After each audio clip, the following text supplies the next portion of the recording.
11:16 में आप सबका स्वागत है। भारतीय बाजारों के खुलने की तैयारी, रुपए की ओपनिंग पर रखेंगे नजर। 66 रुपए 88 पैसे। जी हां, ये था लेवल शुक्रवार को रुपए की क्लोजिंग का। और अब से कुछ मिनटों में आपका पसंदीदा जैकपॉट शेयर भी आपके लिए हाजिर होगा, लेकिन उससे पहले हमारे एक्सपर्ट्स हमारे साथ हैं और राय ली जाए उन शेयरों पर जहां पर एक्शन है। अविनाश बताइए, सुजलॉन, वाटेक वाबाग, इस तरह के शेयरों में खरीदारी का मौका है जो विंड पावर या फिर रिन्यूएबल एनर्जी का कामकाज करते हैं। जो क्लाइमेट चेंज को लेकर जो करार हुआ है पेरिस में, उसका फायदा मिलेगा इन कंपनियों को? नहीं मिलेगा अनिल जी, लेकिन ये डेफिनेटली एक लॉन्ग टर्म सिनारियो को देखते हुए होगा, क्योंकि जिस प्रकार का इन्वेस्टमेंट क्लाइमेट चेंज को लगने वाला है वो काफी बड़ा अमाउंट है। और ये क्लियरली 1-2 साल में नहीं, इसको कम से कम नेक्स्ट 5 या 10 साल का व्यू लेके ही काम करना पड़ेगा। लेकिन at least in the near term जो सोलर और विंड जनरेटिंग कंपनीज है, इनको डेफिनेटली कहीं ना कहीं फायदा होना चाहिए। स्पेशली अगर हम सुजलॉन या आइनॉक्स विंड, टिपिकली अगर हम ओरिएंट ग्रीन पावर की भी बात करें, तो क्लियरली ये सारी कंपनीज जो रिन्यूएबल एनर्जी स्पेस में, इनको कहीं ना कहीं डेफिनेटली फायदा होगा। तो longer term definitely in companies को एक अच्छा पॉजिटिव इंपैक्ट आएगा। आरकॉम के चार्ट पर नजर डाल के बताइए, सीएलएसए ने इसको अपग्रेड किया है, आउट परफॉर्म से अंडर परफॉर्म से आउट परफॉर्म रेटिंग दी है मानस, और लक्ष्य है 75 से बढ़ाकर 90 किया है। क्या स्टॉक में तेजी देखने को मिल सकती है और किन लेवल्स पर आप नजर रखेंगे? देखिए, शॉर्ट टर्म ट्रेंड पॉजिटिव है आरकॉम का। पिछले 4-5 दिनों में करेक्शन भी देखने को मिला और 70 से 74 रुपए ये काफी स्ट्रांग सपोर्ट है। इसलिए बिल्कुल अगर कोई गिरावट आती है सेन में तो वहां पर खरीदारी करनी चाहिए। 65 के नीचे स्टॉप लॉस लगाए। मैं उम्मीद करता हूं कि वापस हमें 85 रुपीज के लेवल्स देखने को मिलेंगे आरकॉम में। तेजी करने की राय, और बड़े लंबे समय बाद रिलायंस कम्युनिकेशन पर कोई अपग्रेड या खरीदारी की राय आती हुई दिखी, और वो भी दिग्गज एफआई की तरफ से। तो एक्शन जरूर आज इस काउंटर पर दिख सकता है, इस पर नजर रखेंगे। लेकिन एक्शन की शुरुआत होने की तैयारी प्री ओपनिंग सेशन में देखते हैं कि हम एसजेएक्स निफ्टी की 70 अंकों की कमजोरी के सामने किस तरह से शुरुआत करते हैं। 7539 ये है वो लेवल जिस पर है पूरे बाजार की नजर, जो पिछला लो था जहां से बाजार ने यू टर्न लिया था। लेकिन देखना होगा आज उन लेवल को हम होल्ड कर पाते हैं। यानी पहले टिक आपकी स्क्रीन पर 160 अंक नीचे है सेंसेक्स पर, और 25 अंकों का नुकसान दिखेगा आपको निफ्टी पर। टीसीएस 10% नीचे, टाटा पावर 9% नीचे, ओएनजीसी में 2% की गिरावट। ये है प्री ओपनिंग सेशन के कुछ एक भाव। बॉश 6% ऊपर नजर आएगा, हीरो मोटो में 4% की मजबूती है, और बजाज ऑटो भी 3% ऊपर खुलता हुआ। तो ये कुछ एक स्टॉक है पॉजिटिव साइड पर जो इस वक्त एक्शन में आपको दिखेंगे। लेकिन असली और सही भाव आपको मिलेंगे रुपए के। देख लेते हैं करेंसी मार्केट की किस तरह की ओपनिंग होती हुई दिखी। 66-88 यानी कि 67 के लेवल के बेहद करीब क्लोज हुआ था शुक्रवार को रुपया। आज करेंसी मार्केट में क्या कुछ कमजोरी दिखती है, क्योंकि दुनिया भर में ग्लोबल मार्केट में जो डॉलर है वो मजबूत होता हुआ दिखा है दूसरी करेंसी के मुकाबले में। तो उस लिहाज से यहां की ओपनिंग अहम होगी। जी हां, 67 रुपए का लेवल तोड़ता हुआ रुपया 67 रुपए 9 पैसे, और काफी लंबे समय बाद 67 का लेवल रुपए ने तोड़ा। तो कमजोरी, ये 2 साल का सबसे निचला स्तर है करेंसी मार्केट में रुपए का। यहां पर गिरावट बढ़ती हुई नजर आ रही है, ये एक चिंता की बात होनी चाहिए आज बाजारों के लिए। तो बाजारों के खुलने से ठीक पहले एक नेगेटिव संकेत जो आता दिख रहा है हमारे लिए, वो आ रहा है करेंसी मार्केट से रुपए में कमजोरी बढ़ती हुई। 21 पैसे का नुकसान इस वक्त करेंसी मार्केट में दिखेगा। इस पर भी हम एक राय लेंगे कार्यक्रम में आगे। लेकिन हम बिल्कुल 17 पैसे कमजोर हुआ था, 6688 का लेवल देखने को मिला था, और देखिए पिछले 7-8 दिन से लगातार रुपया कमजोर हो रहा है। और चर्चा बाजार में चल रही थी कि 67 के लेवल के आसपास आरबीआई बार बार सपोर्ट देने की कोशिश कर रहा था और वो स्तर को डिफेंड कर रहा था। लेकिन आज देखिए गैप डाउन में ही वो रुपया का जो स्तर है वो टूट चुका है। अब देखना होगा क्लोजिंग किस लेवल पर होती है। चाइना को लेकर, युआन को लेकर भी अलग अलग जो बाजार में खबरें चल रही हैं, शायद उसका भी इम्पैक्ट देखने को मिल रहा होगा आज रुपए में। सबसे बड़ा तो यही है कि डॉलर मजबूत हो रहा है, और अमेरिका में ब्याज दरें बढ़ना तय है, उसके चलते डॉलर और मजबूत होगा। तो जाहिर सी बात है कि ग्रीनबैक फॉरेक्स के सुब्रमण्यम शर्मा हमारे साथ कार्यक्रम में है इस वक्त फोन लाइन पर।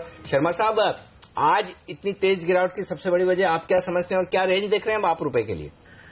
देखिए, रुपए की जो गिरावट हमने पिछले कई दिनों से देख रहे थे, जो 6680 का लेवल जो कल फ्राइडे क्लोज दिया था, उसके कारण ऐसा संभावना थी कि रुपया शायद और वीक रहेगी।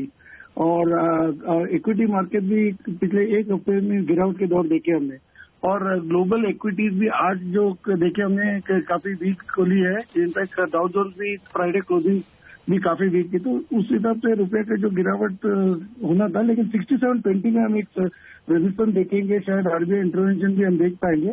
तो और अभी अगले हफ्ते से न्यू ईयर और क्रिसमस के छुट्टियों के कारण से मार्केट थोड़ा वीक रहेगा, उसके आगे थोड़ा पोजीशन बिल्डिंग होता होगा, तो शायद हम देखेंगे रुपये थोड़ा वीक रहेगा और 66.90 और 67.20-30 के रेंज में हम देख पाएंगे। ये बताइए, अगर एफओएमसी ने ब्याज दरें बढ़ा दी जिसका अनुमान बाजार को है, इक्विटी मार्केट में तो सब मान रहे हैं ये चीज होगा, ये चीज क्या आपके बाजार में भी, फॉरेक्स में भी ये लोग मान रहे हैं कि होगा, और अगर होगा तो कहां तक जाएगा रुपया? देखिए, एक्चुअली ये जो क्वार्टर प्रेजेंट रेट है तो बात काफी दिनों से, इनफैक्ट महीनों से चल रही है, और अगर होगा तो वो फैक्टर हो चुका है। इनफैक्ट मुझे नहीं लग रहा कि इसके कारण और गिरावट के समान है। गिरावट तो उसके एक्सपेक्टेशन के कारण ही हो चुकी है। इनफैक्ट तो रेट हाइक के बाद जो आगे जो स्टेटमेंट होगा, आगे का रेट हाइक और आगे कैसा स्प्रेड जो देखने वाले, उसके हिसाब से मार्केट में मूवमेंट दिखेगी। लेकिन ब्रॉडर ऐसा लग रहा है कि रेट हाइक के बाद मार्केट एक करेक्शन देखिए, इनफैक्ट रुपये में भी एक करेक्शन आ जाएगी, यूरो में भी हमने ऑलरेडी एक रिकवरी देखे 1.09 तक, तो रेट हाइक फैक्टर हो चुकी है और उसके कारण और रुपये में कमजोरी की पॉसिबिलिटी नहीं दिख रही है।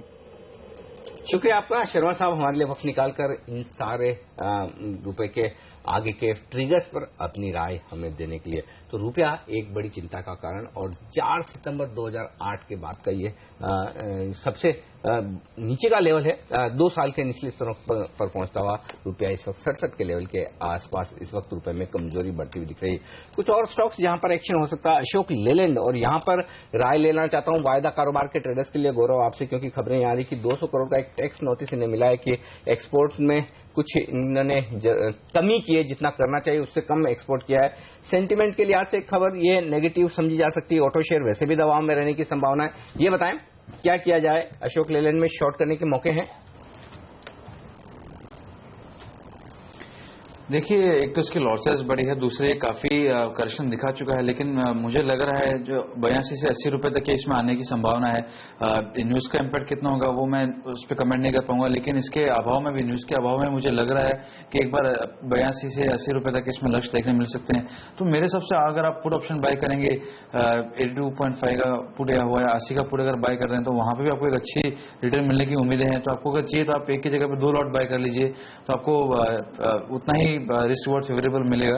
यहाँ पे अगर बेचेंगे गैप डाउन में ऑलरेडी नीचे खुलेगा, फिर एक बाउंस अगर आया तो उसमें आपके स्टॉप लॉस टेकर हो सकते हैं, लेकिन मेरे सबसे बहुत अच्छा केस बनता है पुट ऑप्शन बाय करेगा। ये रहा अशोक लेलैंड पर। लेकिन अब सबको इंतजार है आज के जैकपॉट शेयर का। हमने देखा था शुक्रवार को मर्क इलेक्ट्रॉनिक्स, आशीष ने बताया था 20% का अपर सर्किट उस स्टॉक में लगा था। तालब्रोज और वेंकीज, ये कुछ और ऐसे स्टॉक हैं जो पिछले हफ्ते आशीष ने बताए थे, जहां पर 11 से 18% तक की रैली देखने को मिली थी। आइए आज का जैकपॉट स्टॉक आशीष से जान लेते हैं।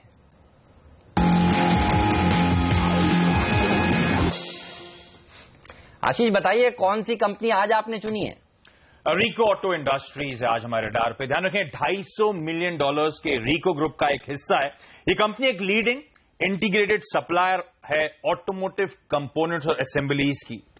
84-85 में इस कंपनी का गठन हुआ था और 1986 में इस कंपनी ने कमर्शियल प्रोडक्शन की शुरुआत करी थी। मैंने हाईलाइट करा, एक वर्ड पे स्ट्रेस दिया, इंटीग्रेटेड। किसी भी प्रोडक्ट के डिजाइन डेवलपमेंट से लेकर फेरस और एल्यूमिनियम प्रोडक्ट्स की असेंबली तक ये कंपनी सारा कामकाज करती है।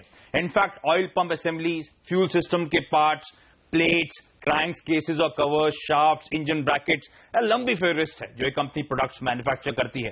इस कंपनी ने जब कामकाज की शुरुआत करी थी तब हीरो मोटो और मारुति के साथ प्रिफर्ड रिलेशनशिप्स थे। आज ये कंपनी दुनिया भर के OEM मैन्युफैक्चरर्स को सप्लाई करने का काम करती है, जो तमाम 2 व्हीलर, तमाम 4 wheelers, passenger vehicles, commercial vehicles, इन सबको ये कंपनी सप्लाई करती है। और साथ ही साथ हनीवेल, मैग्ना, कमिंस जैसी जो कंपनियां हैं जो खास तौर पे सिस्टम सप्लाईज के काम में, वो तक इस कंपनी के ग्राहक हैं। इस कंपनी की जर्मनी की कॉन्टिनेंटल के साथ 50-50 का जेवी है हाइड्रोलिक ब्रेक्स बनाने के लिए।